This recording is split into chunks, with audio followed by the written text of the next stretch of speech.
Welcome, Mage. I'm Rhino, and today we're going to be talking about the most heated part about Magic proxies. Okay. Proxies are, we come across this all the time. Should you, shouldn't you? People saying things online. I can tell you that most people don't care, but let's go over them. But before we do that, let's get into a couple of definitions because a lot of times people don't use the term proxy properly. They don't get across their idea properly. So, a proxy is issued by a judge during a competitive competition when a card becomes too damaged during the competition to be played. Okay? And we don't play competitive Yeah, anymore. We used to, yeah. but not anymore. But this was a ruling from long ago when you took your unsleeved cards to the game to play the game because we didn't have sleeves back at the first game that I was at. The first competition, in fact, it was wrapped in rubber bands. Uh, and that had what, six Mox Jets in it or whatever. Those, if a card became too damaged, it looked like a marked card, then they would issue a proxy, and that's when you were using. Okay, so that's a proxy. That's the actual proxy. A playtest proxy is often referred to as a proxy card. It's an is an unofficial substitute card used in place of an official magic card during casual play sessions to test how a deck works. Okay, we'll get come back to this in a moment, but remember this is for testing decks, testing how well a deck works. So you're not trying to grab all these actual cards to test a deck. You can just throw together a playtest proxy for that. And then there is the fake or counterfeit card. A lot of people call them proxies. These are non authentic cards made to pass as real magic cards. Why do these exist? Um, well, They, I, People are trying to steal money from you. That's what it comes down to. boils down to, yeah. Yeah. So, playtest proxies. All right. Let's show a playtest proxy, and we're going to show you where we print these, how we print these, and so we've got, this is a regular piece of paper.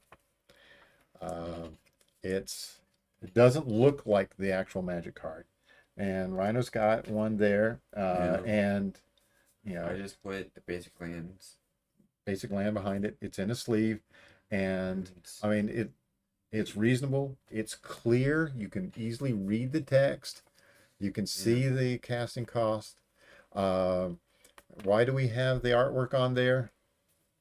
It's so that people are like, yeah, yeah, I know what that is. Yeah, when we play Magic, we often look at the artwork. People recognize the artwork. We're not trying to steal the artwork from the artist. We're just using it for, the quick ability to recognize the artwork. Okay, so why do we use playtest proxies? Just so that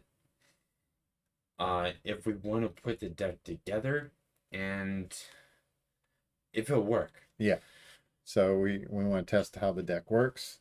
Sometimes we can't find the actual card. We've been sorting and sorting and sorting for a while, and we're getting better and better. And in fact, let me quickly, I can show you here.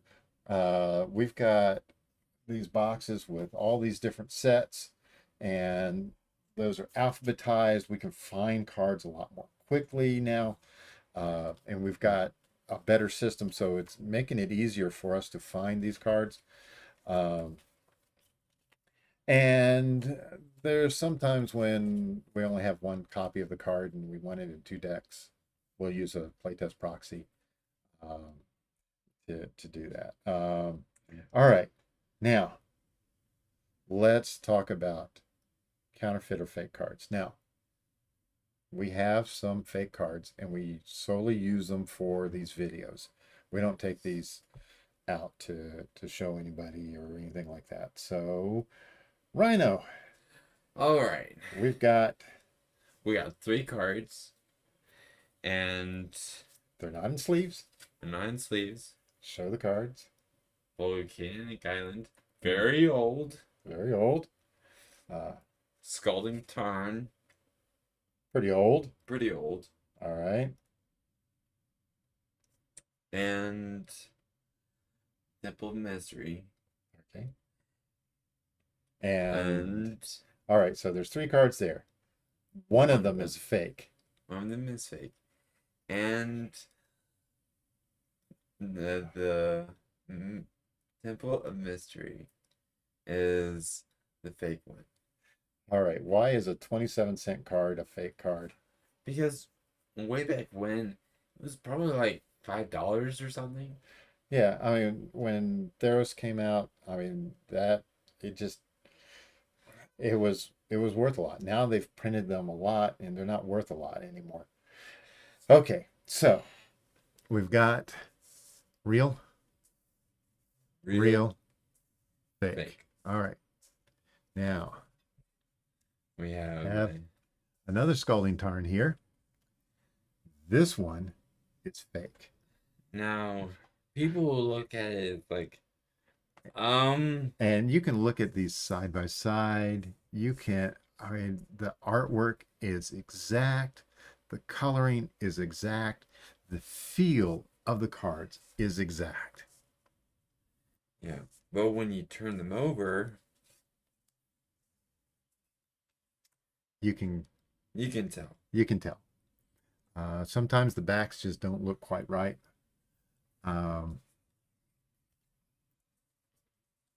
But yeah, this one's a fake one. It even has the little holo stamp on it. And I mean, when you feel that, you can tell because it's a raised holo stamp. The actual ones, here's one that feel that holo stamp. Oh yeah. Yeah, you feel no difference there. That one, you feel a difference. Yeah. So yeah, that's a fake right there. Okay, so that's a fake card. Now, let me show you the website we use, which is For Playtest Proxies. okay, and the website is called Playtest Proxies. Okay, so the neat thing about this site is you can put in an example card, and you can tell it to remember your configuration. You can, when it first starts out, it'll do this line art thing, which is yeah, we prefer the actual artwork so people can look across and see, oh, okay, yeah, that's that card. But most of the time when we're done with these, we'll, they go in the fireplace. We burn them. You can, if you want, you can do a version that's just text only. And the nice thing about this is the text is nice and big. You can easily read it. They have different style of doing the lines and things like that on it. Yeah, it's let's see, and then you can load in a bunch of cards. You can tell it, and then it'll generate a PDF with all the cards that you need. You cut them out, and we have, we'll cut out a bunch. Rhino's got it like an entire test deck over there that we've used. And that entire test deck, I scrapped. yeah, is all the cards. So But these are great for casual games, for playtest games. Um, so let's get into the pros and cons of using proxies in Commander. All right. So, First one, let's go into the affordability and accessibility. It allows you to play expensive cards without breaking the bank. Okay. So what's some cards that people often will proxy? no proxy like Scalding Tarn. Yeah, like the fetch lands. They will do some of the other game changer cards. Yeah, like Great. Craterhoof Behemoth. I ran into that. Yeah. Well, we ran into somebody swapping a fake on one of Rhino's decks for one. That wasn't fun. Um, but it allows accessibility for new players. They don't come in and go, well, gee, I can't afford a you know, couple $100 in cards to play at this table. Uh, just print out a proxy, put it in there, and see how it works. Okay, you get to test before you buy. Uh, and some people go, well, why do you need to do that? It's like, well, think about other things that you test before you buy, like a car. And I've got a story about one car that I went to test drive, and I got in this car, and I mean, it was a small car, and I'm not an overly big person. I mean, I'm only 6 foot tall. Rhino's 6'3". Uh, he's taller than me, but I mean, I was in this car, and I felt like Quasimodo, the Hunchback of Notre Dame, inside this car. And this salesperson was a tiny guy. Okay. And he was sitting in the passenger seat and he was like, oh, feel the dashboard.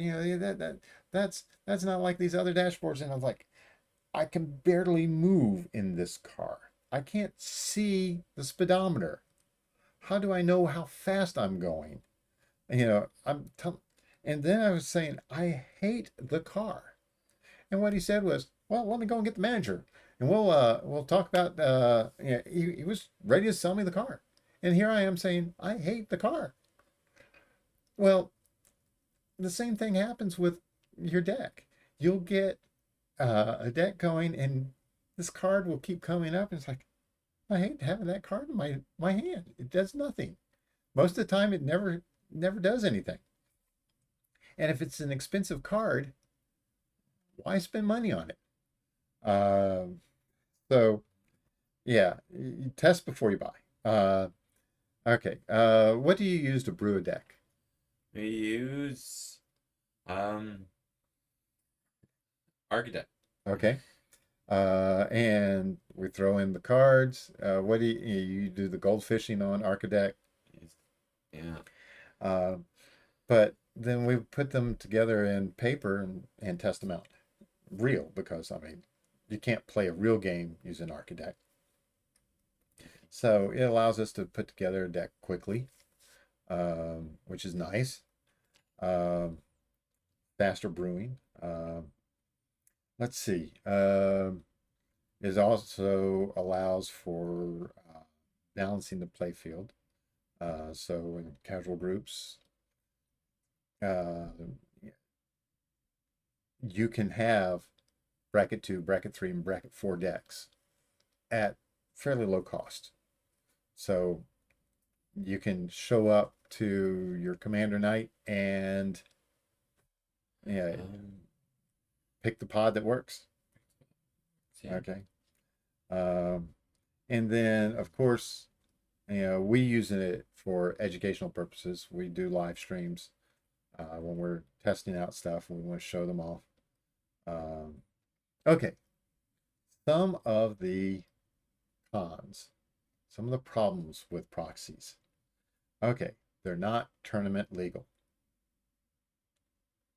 Well, we don't play any tournaments anymore. We used to, but not anymore. Okay, so yeah, we're very much casual commander players.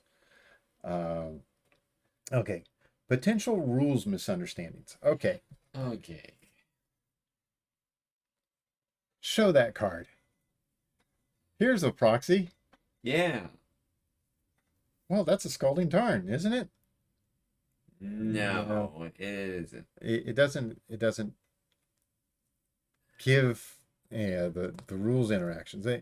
Yeah, a new player wouldn't know what a Scalding Tarn is, and it's like, oh, okay, blue, red land. Okay, they wouldn't know that you have to pay one life, sacrifice it, and then fetch for a land and put it on the battlefield.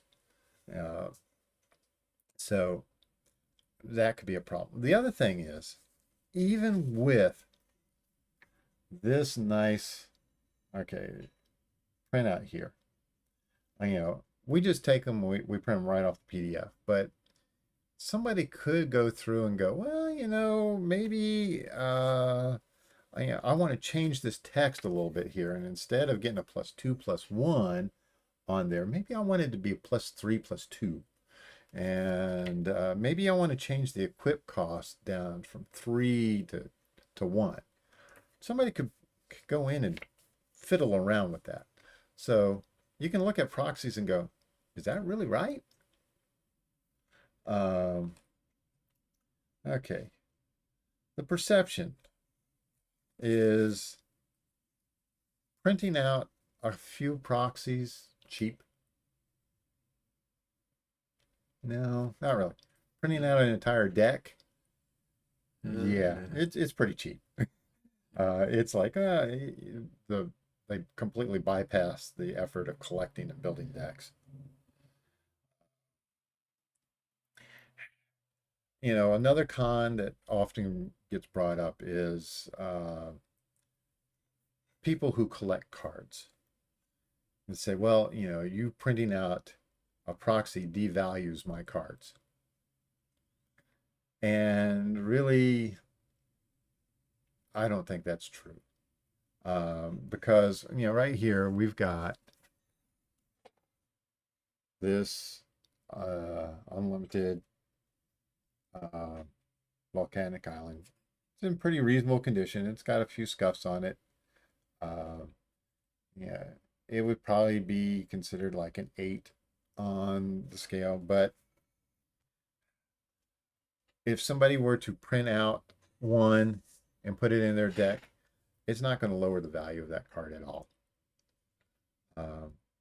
That card is worth every bit of the $2 I paid to get it out of a pack.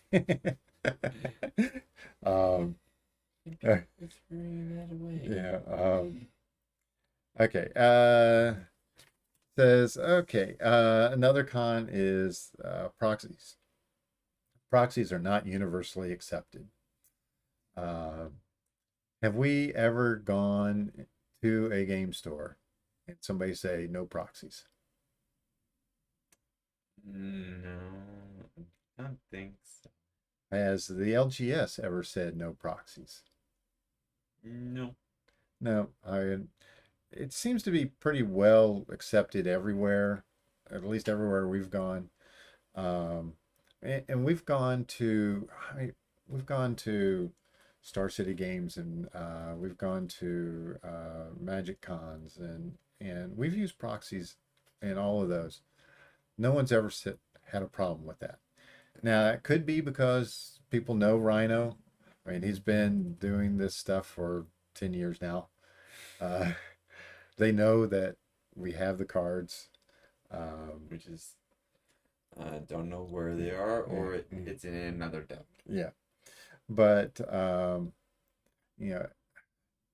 printing these out really doesn't reduce the demand for the actual cards, because we always want to put those cards, we always want to get the cards, put them in the deck once we're pretty certain that that's what we want. Yeah. And now we've got Rhino's got a deck he's working on right now that's taken almost 2 months to find The one card that he really needs, which was part of his commander. Yeah, the but rest of the deck, we need that version. Yeah. Some think that the LGS will say, no proxies because it impacts their product sales. I don't think that's true. I don't think Uh, so either. and even though, and I hate say using us as an example, but I mean, we're the ones that we can easily talk from our standpoint on this. Is we'll go through and say, okay, we go to an LGS, and do we buy something every time? No, No. but we always try to make a point to buy something because we want that store to exist so that we have a place to play Magic. Uh, Whenever we're looking for cards, the first place that we search on is the list at that LGS to see if they have them. For one thing, we can run by and pick them up pretty quickly. Otherwise, we'll use something like CardSphere to do trades on that. Um, it's kind of rare for us to use TCG Player or Card It's Kingdom. really rare. Yeah, but we've been known to do that. Uh, we prefer to do the trades as opposed to out and out buy. And yeah, but we've never had any problem with any LGS. Uh, uh, yeah. And if you were to sit at a pod and somebody and you say, "Hey, I got a couple proxies in here," um, and they were to say, "No, we don't accept proxies," is that a group that you really want to play with? No. Because I mean, they're more interested in The the value. the value of the card as opposed to playing the game. And we do Commander for fun. We enjoy playing the game. So final takeaway is proxies are a tool, not a cheat. Uh, and I've got something written here. Used respectfully and transparently, they make Commander more inclusive, flexible, and fun. But like any social contract, they require a buy-in from your group. You have to make sure that everybody is okay with it. We've had no problems. Uh, so let's say we ask everybody what should they put in the comments below. Do you accept proxies? Do you accept proxies Do or you, how do you make your proxies? Now we're going to put links to the proxy site in the comments below. And let's see, what else?